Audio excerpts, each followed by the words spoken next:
All right, y'all. We are kicking off this full body HIIT style workout with the lunge set from hell.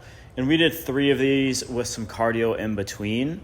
And this set was 24 lunges forward, so 12 in each leg, and then 24 lunges backwards, 12 in each leg, for a total of 48 freaking lunges. We did reset to, I think, check our grip like halfway through. I'm not going to lie. It is really hard on your legs, but I'd say it's equally tough on your grip, just holding dumbbells for that long. And it's equally as hard on your cardiovascular system. So it definitely kicks your ass. I mean, this sets the tone for the whole workout. It's going to be high volume, high pace, high frequency type of a workout. I don't know how else to describe it. It's definitely different than what I'm used to, but it's also fun to just switch it up. I mean, most of the other workouts I have, as far as the push day, the pull day, the leg day, they're a little bit more conventional, right? Like we're doing chest presses, we're doing squats. I mean, those are also pretty fast paced as far as the resting period of 45 seconds. But this is definitely, a different type of workout, right? We're using kettlebells, we're doing lunges. I mean, you'll see what the other exercises look like, but it's pretty intense, it's pretty intense. And what do you guys think about these pink shorts? I guess they're technically salmon, but I think they're pretty sweet. I don't know. Now that I'm posting my stuff, do I need to upgrade my gym gear? Do I need to be like all these people that look the exact same as far as wearing the same brands, Alpha Elite, or I don't even know what they're called. We got the Pump Chasers and Alpha Elite and Young LA. And I don't know. I think I just like my KevDawg apparel. I got that shirt for free. I don't have any codes or any discounts, but I got that shirt for free, $99 at a Mavs game. Well, technically, I guess it wasn't free because I had to pay to go to the Mavs game, and I had to pay for parking, and the person I was with had to pay for her ticket. But I mean, that's a free shirt, and if you don't like my shirt, if you want me to wear a different shirt, then I really just don't give a damn. I think it looks like a nice shirt to me. It is large though, it's not going to be hugging the sleeves right now. I guess I just have to work on my barrel of an arm in my chest so it fills it out. But that's a large, you know what I'm saying? So if I can fill out a large while not being fat, that'd be pretty sweet. But anyways, we are on to the next exercise, and this is a curl to press type movement. I think that's what it's actually called, literally just a curl to press. Last week we did the 27.5s. This week we picked up the 30s. So for all my workouts, I'm trying to beat my previous week's either weight itself, or I'm trying to do the same weight for more reps. Either way, we're looking to make gains. We're looking to stay consistent and push ourselves as we get more comfortable with the workout, as we get more comfortable with the program, the diet, tracking macros, recording ourselves, all the above. We're just trying to get freaking better at everything. But again, I think I told you all this last week, the limiting factor in the set here, I wouldn't even say it was the curl motion. It definitely wasn't the press motion. It was my freaking forearms. Those lunges just absolutely tore up my grip. But at least we're still able to go a little bit heavier, and we're still able to get a decent amount of reps here. I think we got 11 or 12 on that first set. And then the preceding sets, we definitely didn't get as much, but that's okay. And then we moved on to the floor presses, alternating with the kettlebells. And last week we did 18 kilograms. This week we grabbed 20 kilograms, which I think is about 5 extra pounds in weight. If we're doing the conversion, I think it's like, 46 pounds or something like that. But it definitely is pretty light. I don't know if I really got the best chest pump doing this, but it definitely felt like my stabilizers were active, and my shoulder and my core. It's a little bit different than the traditional floor presses that I do on the chest day. I definitely feel those more. I feel more locked into place.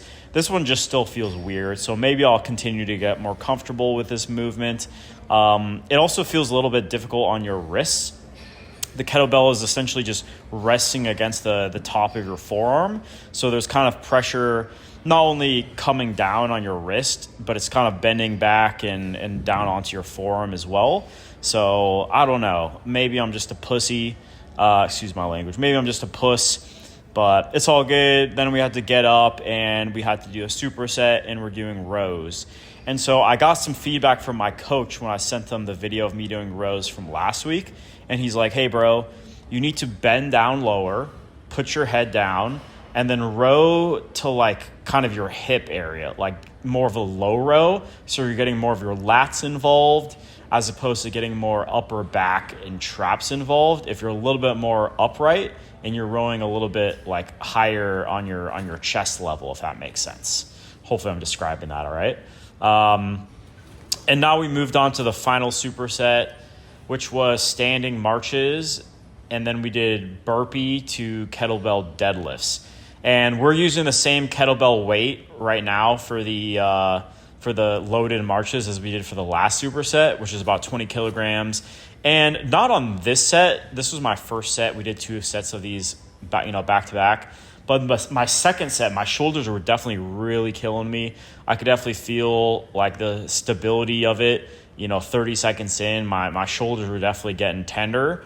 So maybe this is also not only a core workout and a stamina workout, but also a little shoulder workout.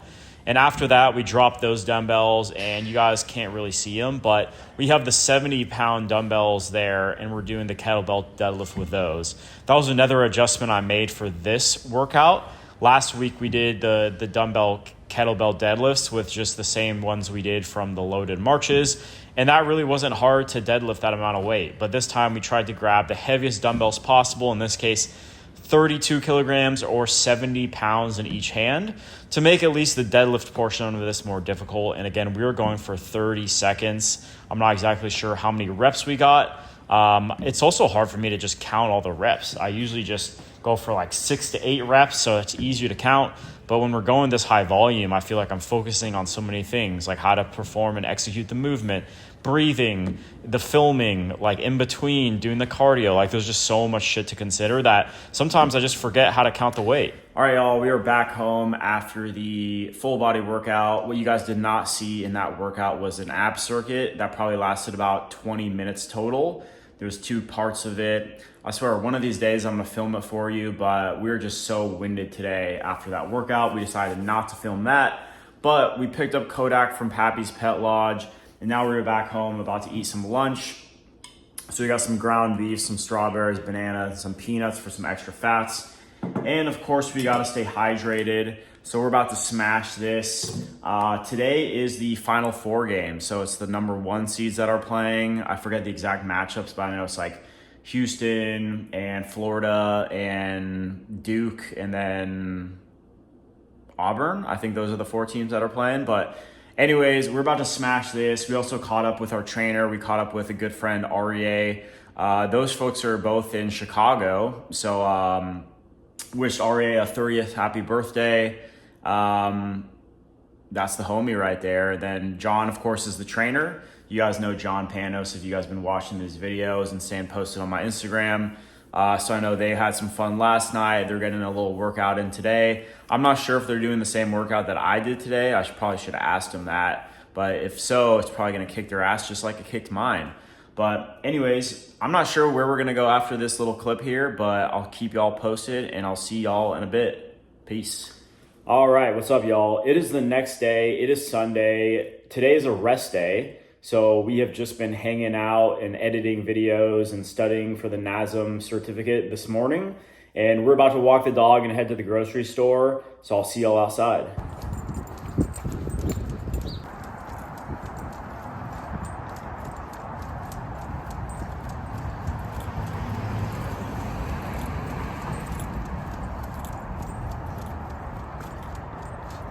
All right, what do you guys think? Are there gonna be dogs at the dog park today? Or is Kodak gonna be there by himself?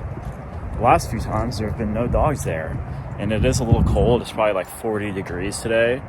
You guys can see it's a little bit overcast, but I don't know. Maybe that's good dog park weather, since the dogs probably get too hot when it's like 100 degrees here in Texas.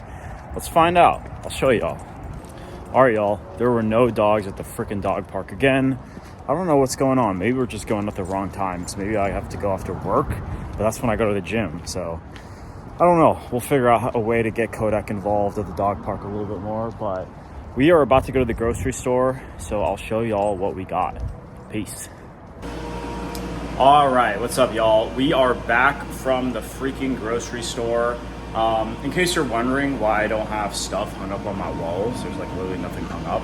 I'm probably gonna be moving pretty soon, so that's why I'm not a sociopath, in case you've been wondering and watching my videos and saying to yourself, why doesn't UncleKevDawg have anything on his wall? That's why. But anyways, we are in the process of meal prepping some food for this week. I'll show you all what we're working with. Okay, excuse the mess, but we're in the process here. So we got some nice little chopped up yellow bell peppers. We got some asparagus, we got some chicken thighs, and we got a bunch of lean, organic, grass-fed ground beef. And here, this is just done, but we got a little bit more asparagus. The stove is a mess because we were just cleaning. Look at all those spices that I missed in the pan. It's gonna be bland. Anyways, we got some sweet potatoes up in there, and we got Kodak just scavenging to see if we got any food that dropped on the ground. But that's what we're working with, y'all. All right, y'all, we are gonna end the video here. Hopefully you guys enjoyed that little full body workout. I'm telling you, it's a lot harder than it actually looks. And hopefully you guys enjoyed just hanging out with me, Kodak, watching the meal prep go down a little bit. One of these days I'll do like a cooking video. I'm actually pretty good at cooking. I grew up helping my mom in the kitchen, and I just stuck with it. And I keep it pretty simple when it's just me, but trust me, your boy knows how to throw down a little bit. We're eating this little salad here. We got some mixed greens, some yellow bell peppers, some ground beef. Of course, we got the oil and the vinegar dressing, just keeping it natural, healthy, and light. I do need to eat a lot more carbs for the rest of the day, so I don't know what we're gonna eat, but we're gonna figure it out. Anyways, if you made it to this point in the clip, you're a freaking real one, and I will check in with y'all later. Peace out.